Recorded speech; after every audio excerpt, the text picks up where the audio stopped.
Hey guys, thank you for stopping by. Don't forget to subscribe, like, and share. And I hope you enjoyed this interview. Hello, Tajudeen, and welcome to the program. Hello, Nancy. Thank you so much for having me on today. Yes. Tajudeen, please help me figure this out. Are we, the state of inflation we have right now, is it hyperinflation? Is it runaway inflation? Or are we on the way to hyperinflation? Or is high inflation? Well, I think comfortably, we can call it high inflation, Comfortably, because we can call it we, what? I did not hear you. high high inflation. Okay.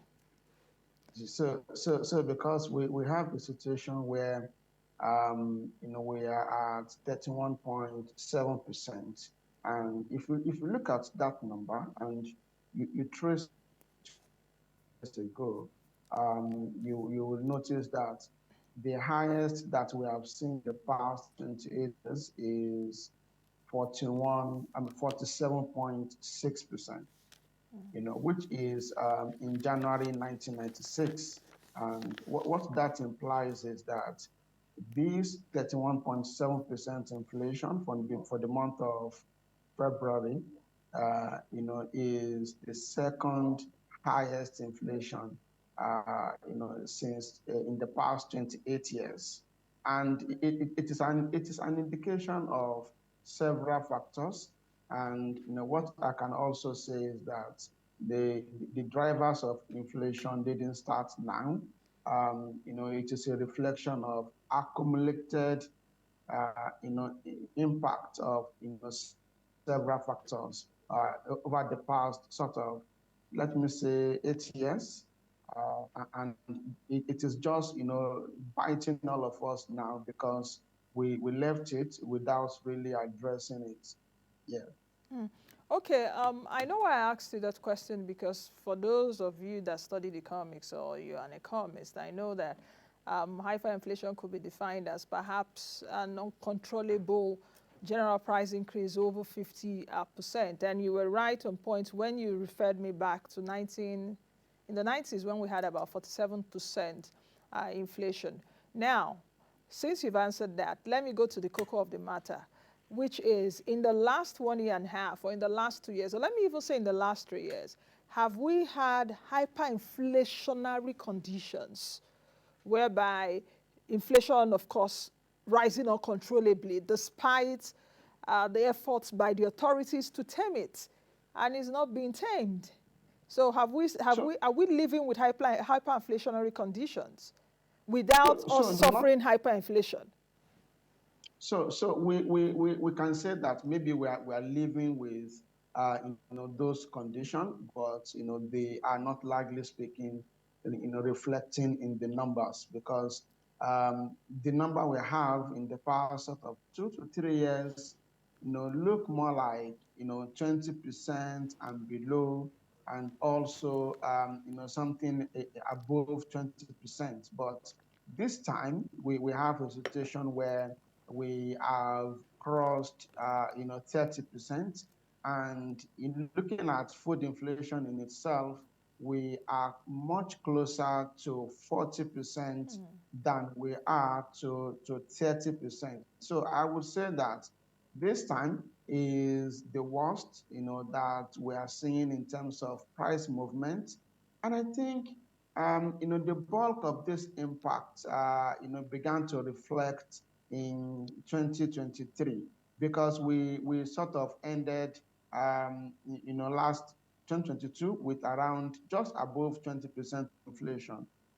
But we had the impact of inflation expectation. We had, heightened level of insecurity. We also had, lack of adequate storage facilities for, farm produce. A situation also that we had is a case where money supply was, rising significantly. As we speak, inflation is at 31.7%, but money supply, as measured by broad money, has grown by 76% over the same period. So what that tells us is that money supply is rising, at, more than 2 times the rate at which general price levels, are rising. So it speaks to all those factors. And like I said earlier, it did not start today. It is an accumulation of, events that were not properly addressed over the past sort of, 3 to 5 years. And, it just happened that last year we decided to devalue our currency.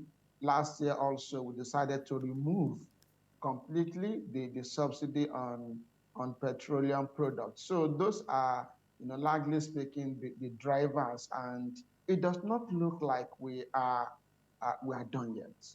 Hmm. What's your outlook for inflation even as we move towards, of course, as we're in the third month, we're at 31.7% now headline. What's your So outlook since you said there is no end in sight yet? So our estimate is that we will possibly see around 33, 34% inflation by around April, May, and that is a reflection of two key factors. Number one is the exchange rates.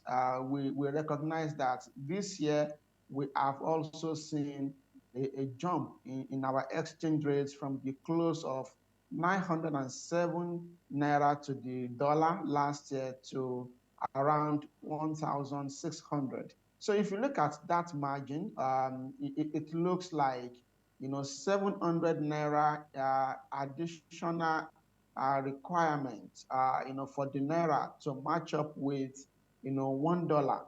So that will have an impact on inflation. And my sense is that with tight monetary policy of the CBN, we most likely will begin to see inflation sort of come down from like, July. And, that will also be supported by the high base effect of last year. If we had not seen the jump in exchange rates from around 900 level to around 1,600 level currently, my sense is that inflation most likely wouldn't have crossed 30 percent in the first half of this year. But with that devaluation happening again early this year, it is very, very important, for us to bear in mind that the impact will reflect on the general levels of prices of products and services. It will then be left for the authorities to respond accordingly. Mm. Okay, you earlier said, of course, that money supply has also increased by about 76%.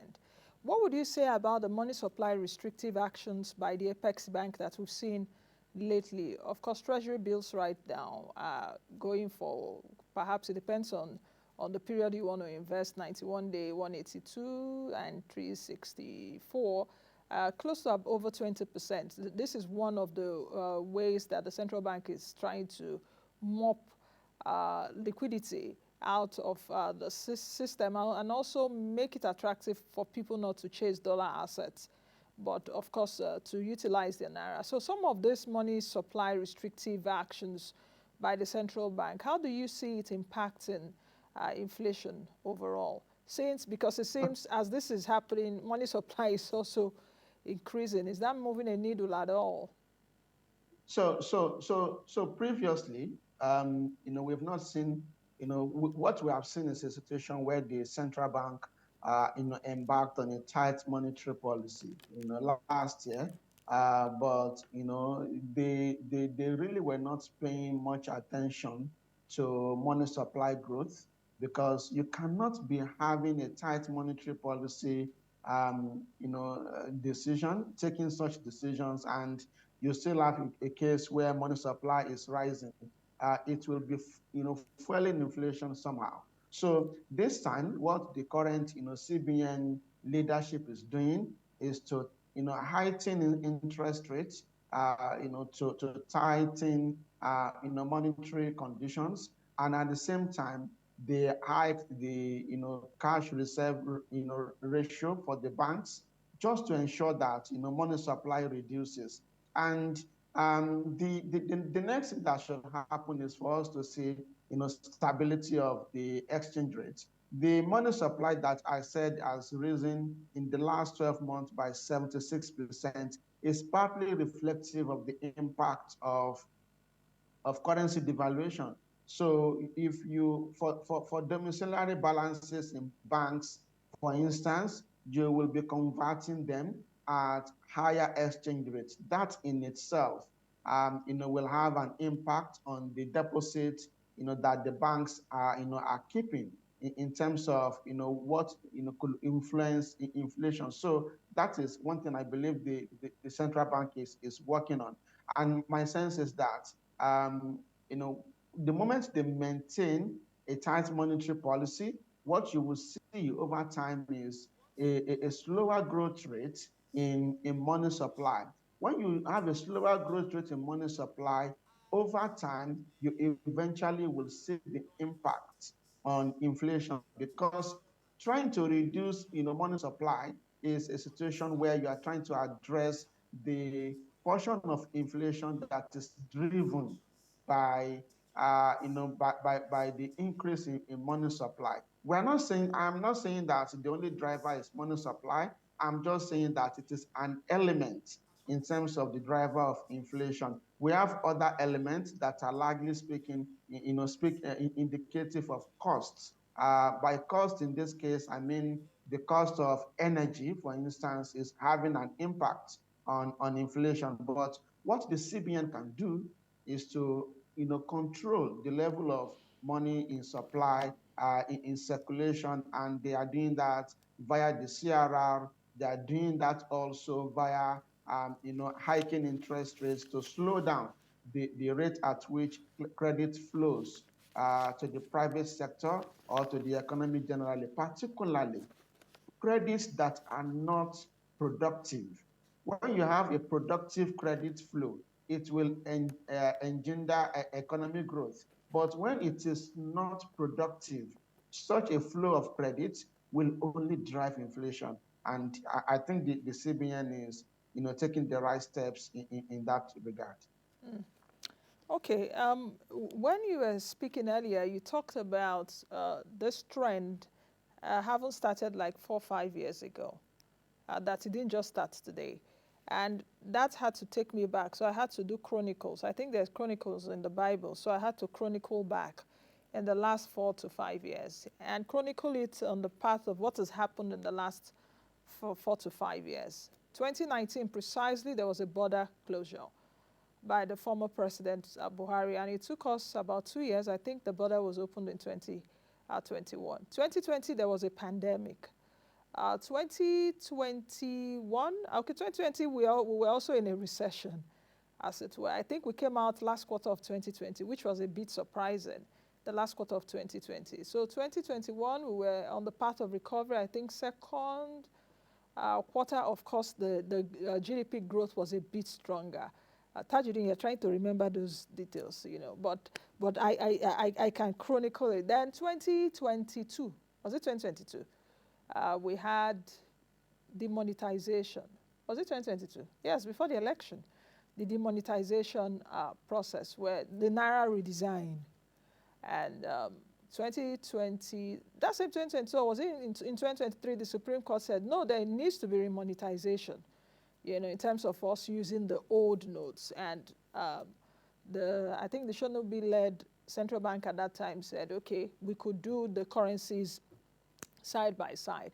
In the midst of all of this, we were having a yo-yo exchange rate in the midst of all of this, So how have all these conditions really contributed? And if we take a look at these conditions now, which I've mentioned, we do not have these conditions anymore, apart from the yo-yo exchange rate, which is like a byproduct of some of the other things which I've mentioned. So why is it difficult, to really tame this runaway inflation? We don't have demonetization. The border is not closed. Yeah. Though some people were mulling against that idea. Was it some weeks ago, earlier this year? Close the border because of this food crisis and all of that. So I think area that we should not forget is the area of security. Because the bulk of our issue or our inflation problem is coming from food. And if that is the situation, naturally speaking, what one would expect the government to do is to address those issues around security. There is little or nothing that the central bank can do in that case. It is left to the government that they provide adequate security to farmers, particularly in regions where we have farming activities. Those regions that, let me hit Nigeria, the northern part of the country, and some also western part of the country where many farmers have run out of their farms as we speak, just because they feel insecure. They experience several attacks while on their farmlands. Some of them have to pay to get to their farmland. They have to pay a couple of millions of naira, for bandits to allow them to farm on their land. So when you have such a situation, it means that it calls for an emergency, by the government to intervene and ensure that everywhere is secure. If you look at another element, which is ways and means advances by the central bank to the government, there was a breach of the law of the country on that front, that and it led to a situation where the ways and means rose to well over 23 trillion naira. So, and the question to ask is, can we point at, any major projects that the government delivered on the back of the ways and means? So that is part of what we call unproductive extension of credit facility. And that is one thing I believe the current leadership of the central bank is really working on to ensure that such a careless lending does not happen again. So there are those, and I believe it is likely speaking sitting with the fiscal authority, and it is something that they have to address.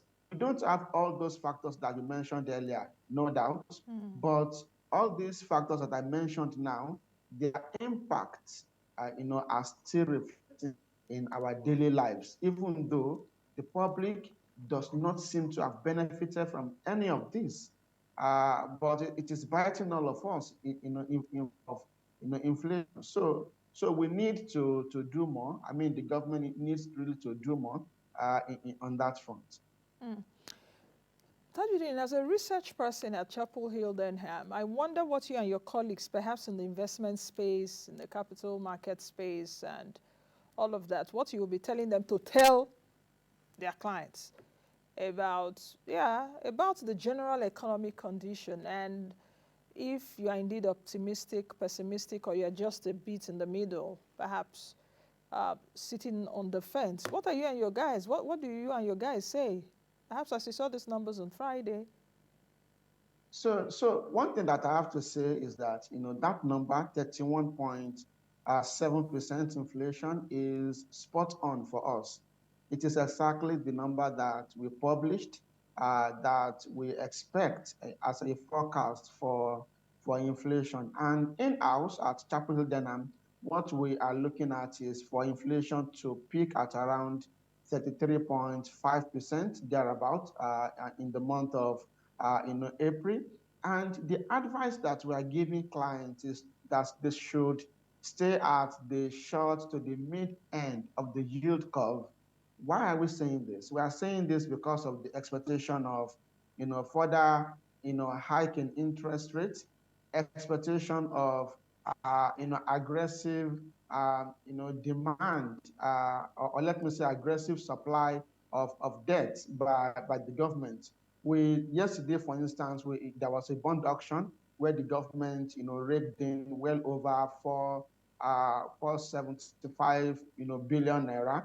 But one thing stood out for us we saw at the long end of the yield curve, having a yield of 20.4%.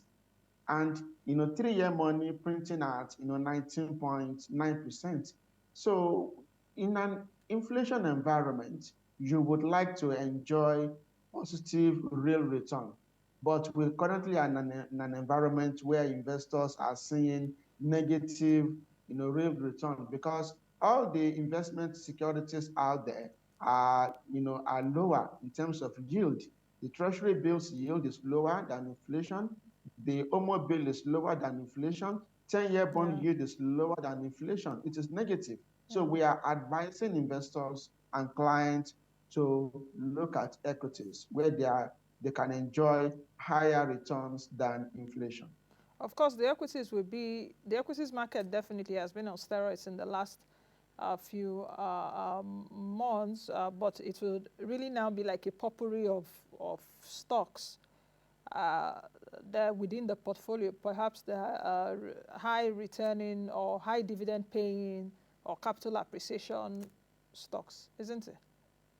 Correct, absolutely. So we are looking at those companies that will find high interest rate environment favorable, because not all of them will be negatively impacted.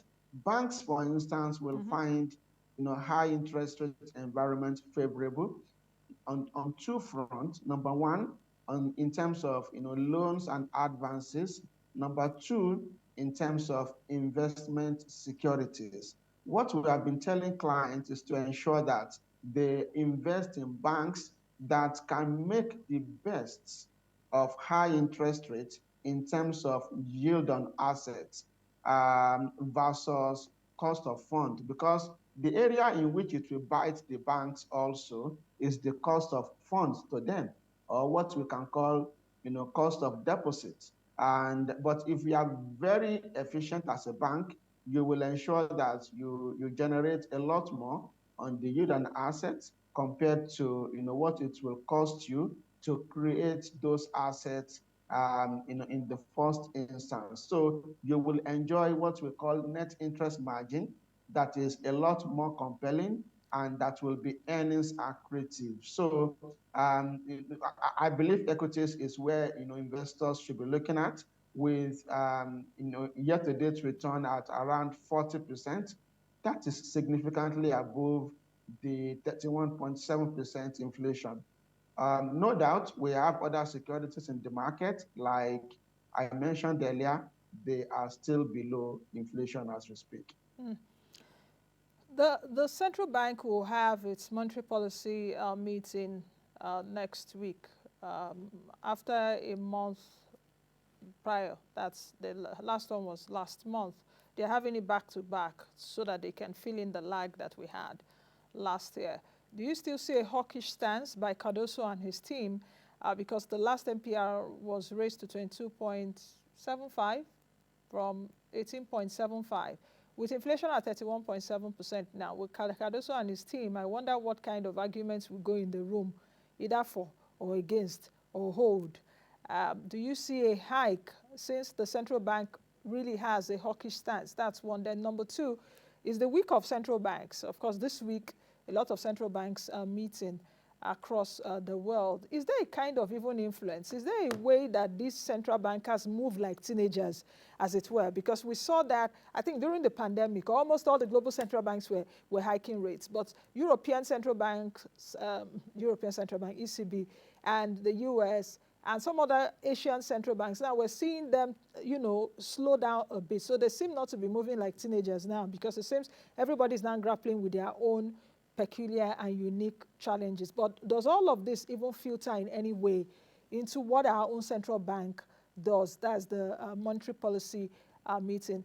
Then finally, what will you say to a Nigerian right now that is really struggling with an inflation rate of 31.7%? I mentioned you could go in the morning to buy something at 1,000 naira. You come back in the evening, it's 1,500. Go tomorrow, it's 2,000 naira. And they are justifying it for you that when they go to the market, they can't buy with that old price. So what will you say to the Nigerian that is watching us now? So two key questions in that case. So I think we should start from what the central bank governor said at the last meeting. What he said is that they will watch the decision they've taken to see the impact on the economy, and if there is a need for further tightening of monetary policy, they will do so at the meeting of March. And so that is the reason that is one. The second thing for consideration is that inflation number came out, and it still shows that we are seeing an upward pressure in terms of general price levels. And you know that the key mandate of the central bank is to ensure price stability. So our expectation at Chapel Hill Denham is to see the Monetary Policy Committee raise interest rates further by about 100 to 200 basis points. I will consider a 100 basis point increase moderate, and I will consider a 200 basis point increase aggressive. I will not be surprised if it is up to 200 basis points, because even inflation in itself is now becoming more stubborn than we expect. The other question around what should Nigerians be doing? Honestly speaking, the current situation we are now has not left anyone untouched. The rich and the poor, everyone is feeling the impact. The impact is just uneven. But my sense is that Nigerians can begin to think around, a more careful spending, spending more on, needs, Essentials. essential things, and not so much of, wants. Like I myself, that is the way I've been planning my spending since we began to see, this, much higher prices. And just like you said earlier, the increases we see in items in the market, those increases are justifiable, because those that bought them to sell them are also buying them at significantly higher prices. And I'm not sure anyone is out there to do business and make losses. So the price increases we see is something that we have to endure in the current environment, and hoping that over the next 6 months, let's say, there will be stability. Okay. What Nigerians must plan for is to ensure they earn more income in the next couple of months. Thank you. I think Because when your income rises, you should be stable.